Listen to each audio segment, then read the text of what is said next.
मैं ओम प्रकाश सिंह, जीव विज्ञान अध्यापक, श्री विश्वनाथ इंटर कॉलेज कलां सुल्तानपुर के प्रांगण में कक्षा 10 के सभी छात्र छात्राओं का स्वागत करता हूं और एक नए अध्याय की शुरुआत करने जा रहा हूं, जिसमें आपको ये जानकारी होगी कि आप स्वयं को देखें, अपने पूर्वज या अपने माता पिता के देखें तो आपका चेहरा आपके माता पिता के चेहरा से मिलता जुलता है। शारीरिक लंबाई, त्वचा का रंग भी आपका माता पिता से मिलता जुलता है। इसी को कहा जाता है अनुवांशिकता। तो हम आपको अनुवांशिकता के बारे में जानकारी देने जा रहे हैं कि what is heredity and genetics. जैसा कि बोर्ड पर अंकित है, लिखा गया है अनुवांशिकी एवं अनुवांशिकता, जेनेटिक्स एंड हेरिडिटी। तो बच्चों, सबसे पहले जेनेटिक्स शब्द का प्रयोग डब्ल्यू बेटसन ने किया है। आप दर्जा 9 में पढ़ चुके हैं। जीन का अर्थ जानते हैं आप, वह इकाई है जो पैतृक लक्षणों को संतानों में ले जाती है।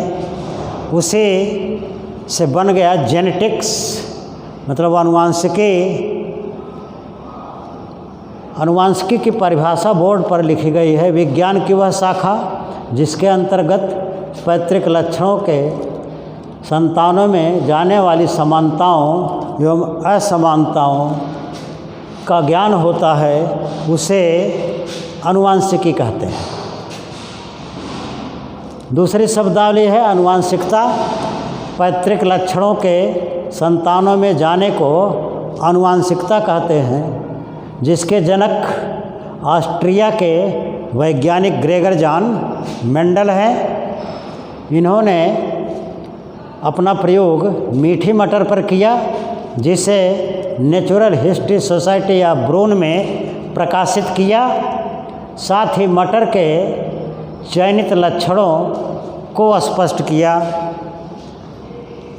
दूसरी बात है, समझो आप कि मेंडल ने जब अपना प्रयोग प्रकाशित किया था, उस समय इस पर लोगों ने ध्यान नहीं दिया, क्योंकि उस समय चार्ल्स डार्विन का नेचुरल सिलेक्शन, प्राकृतिक चयनवाद की चर्चा जोरों पर थे।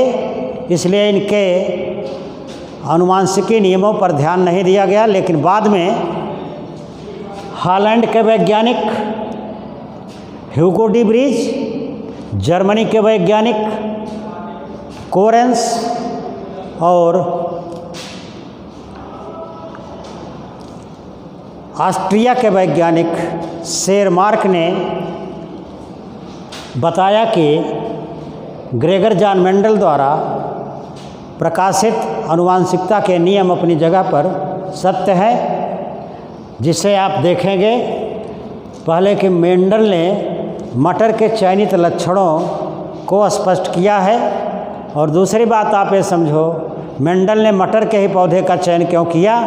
क्योंकि मटर का पौधा कहीं भी उगाया जा सकता है और मटर के पौधा में लाल और सफ़ेद तथा बैंगनी रंग के पुष्प पाए जाते हैं। इसका अगला लक्षण है, यह पौधा लंबा और बौने किस्म का भी होता है। पौधा द्विलिंगी होता है।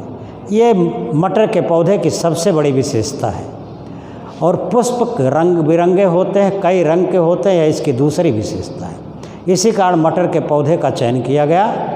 मटर के पौधों में चयनित लक्षण बच्चों निम्न है। जैसे पौधे की लंबाई, प्रभावी लक्षण है लंबा, अप्रभावी लक्षण है बौना।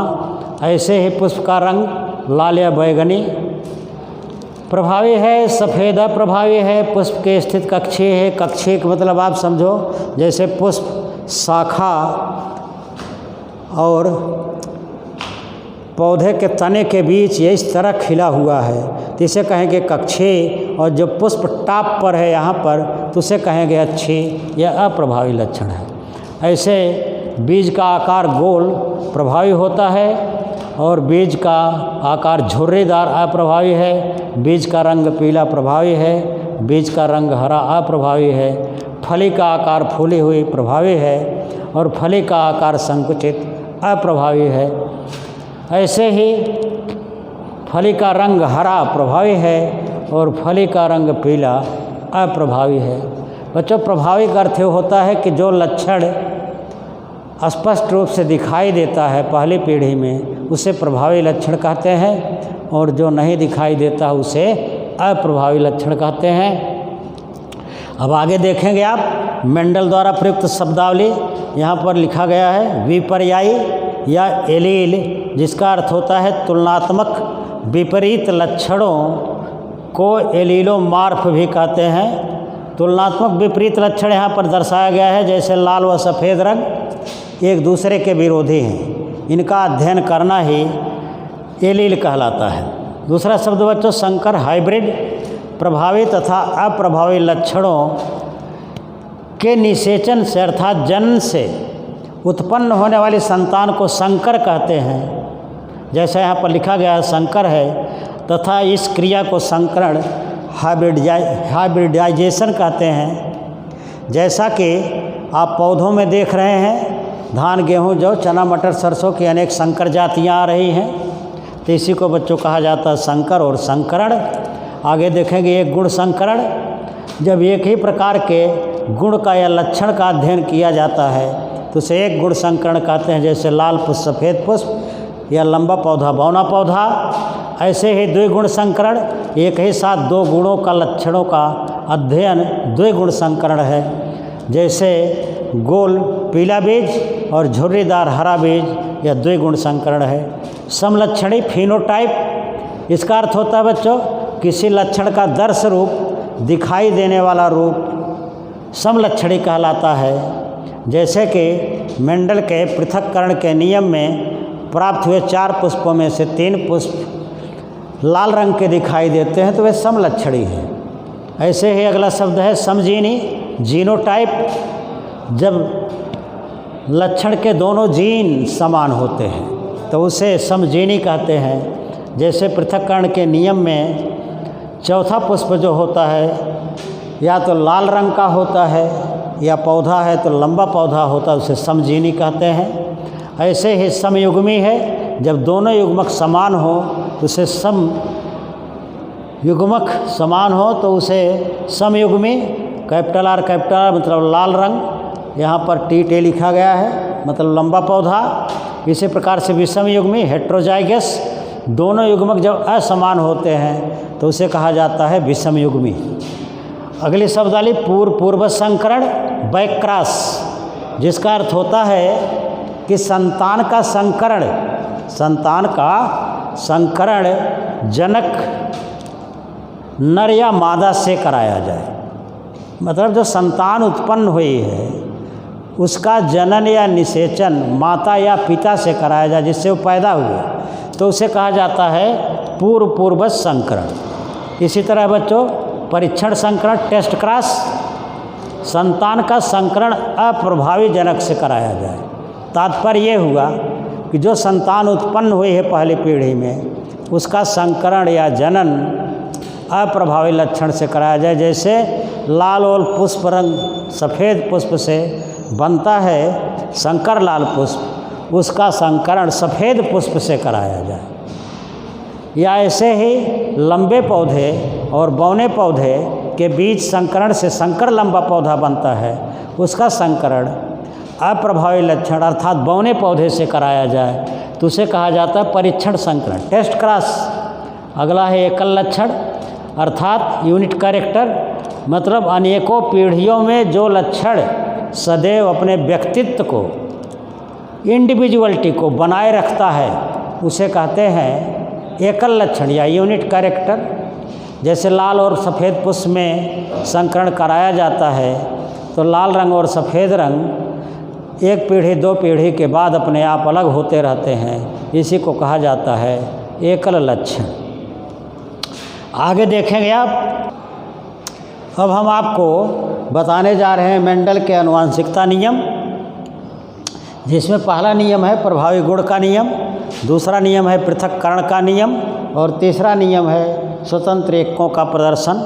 बच्चों यहाँ पर एकों शब्द का प्रयोग जो किया गया है मेंडल के समय में जीन की जानकारी नहीं थी, इसलिए मेंडल एकक शब्द का प्रयोग करते थे उस इकाई लक्षण के लिए। लेकिन जब जीन की जानकारी हो गई तो उसे जीन के द्वारा प्रदर्शित किया जाने लगा। और मेंडल के इन्हीं नियमों को बोर्ड पर चित्र के द्वारा भी हमने दर्शाया है। आप देखें यहाँ पर प्रभावी गुण का नियम, लाल पुष्प सफ़ेद पुष्प के बीच जब संकरण कराया जाता है तो प्रथम पीढ़ी में संकर लाल पुष्प प्राप्त होते हैं। इन संकर लाल पुष्पों के बीच स्वपरागण कराया जाता है। तो दूसरी पीढ़ी में आप देखेंगे यहाँ पर ये F2 पीढ़ी है और यहाँ पर ये F1 पीढ़ी है। तो F2 में देखें लाल पुष्प, संकर लाल पुष्प 2 हैं, एक सफ़ेद पुष्प है।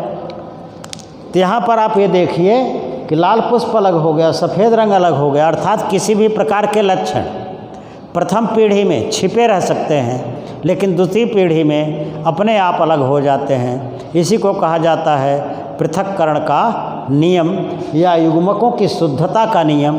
जैसा कि यहाँ पर एक छोटा सा चौकोर बनाया गया है जिसमें दर्शाया गया है कि किस प्रकार से लक्षण अपने आप अलग हो जाते हैं या युग्मक किस प्रकार से शुद्ध हो जाते हैं। इसके बाद है आप देखें मेंडल का थर्ड लॉ, जिसे कहा जाता है स्वतंत्र एककों का प्रदर्शन। जैसा कि बोर्ड पर चित्र में अंकित है, जिसे चेकर बोर्ड के द्वारा दर्शाया गया है, जिसकी जानकारी पुनेट नामक वैज्ञानिक ने दी है। और इस चेकर बोर्ड पर आप देखें सब लिखा गया है और इस लिखावट में सबको दर्शाया गया है और इसे द्विगुण संकरण के द्वारा प्रदर्शित किया गया है। तो द्विगुण संकरण के द्वारा ही मेंडल के तीसरे नियम स्वतंत्र एककों के प्रदर्शन को स्पष्ट किया जाता है। और इस चेकर बोर्ड में आप देखें निशान भी लगाया गया है, गोल निशान यहाँ पर है, ये झुर्रीदार हरा बीज है। और यहाँ पर आप देखें ऋण का निशान लगाया गया है, ये गोल हरा बीज है। और यहाँ पर आप देखें गुणे का निशान लगाया गया है, ये झुर्रीदार पीला बीज है। अर्थात अनुपात जो है 9:3:3:3:1 का अनुपात आता है। इसी को कहा जाता है द्विगुण संकरण। यह मेंडल के तृतीय नियम का स्पष्टीकरण। इसका स्पष्टीकरण केवल चेकर बोर्ड द्वारा ही किया जा सकता है, अन्य कोई इसका विकल्प नहीं है। मेंडल के इन तीनों नियमों के अलावा एक पौधा ऐसा इस प्रकृति में पाया गया जो मेंडल के तीनों नियमों का पालन नहीं करता है। उसी पौधों को कहा जाता है मिरेबिलिस जलापा। मिरेबिलिस जलापा यहाँ पर लिखा गया है, देखो। और इसमें अपूर्ण प्रभाविता के नियम का प्रदर्शन होता है। अपूर्ण प्रभाविता के नियम का प्रदर्शन होता है, मतलब इसमें प्रभावी लक्षण नहीं दिखाई देता है। आप जैसा कि वहाँ पर देखेंगे लाल पुष्प और सफ़ेद पुष्प के बीच संकरण कराया गया तो गुलाबी पुष्प आ गया बच्चों, जबकि संकर लाल आना चाहिए था मेंडल के नियम के अनुसार, लेकिन मेंडल का नियम यहाँ फेल कर रहा है। अप्रभाविता का नियम इसी कारण इसे कहा जा रहा है, इसीलिए गुलाबी पुष्प आ गया।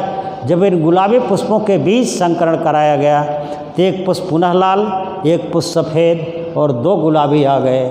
तो इसी कारण इसे अप्रभाविता का नियम कहा जाता है। तो इस प्रकार से आपने देखा कि मेंडल के आनुवंशिकी नियम क्या है, मेंडल द्वारा प्रयुक्त शब्दावली क्या है, और इस शब्दावली इस नियमों को आप अपनी वंशावली और अपने ऊपर भी सोच करके लागू कर सकते हैं कि किस प्रकार से हमारे लक्षण पीढ़ी दर पीढ़ी आते हैं और जाते हैं। तो इस वीडियो को आप ध्यान से देखेंगे, आपकी समझ में सब आ जाएगा। इसके अलावा इसका PDF भी भेजा जाएगा, उसको भी आप लिखेंगे तो पूरी जानकारी आपको हो जाएगी। That's all.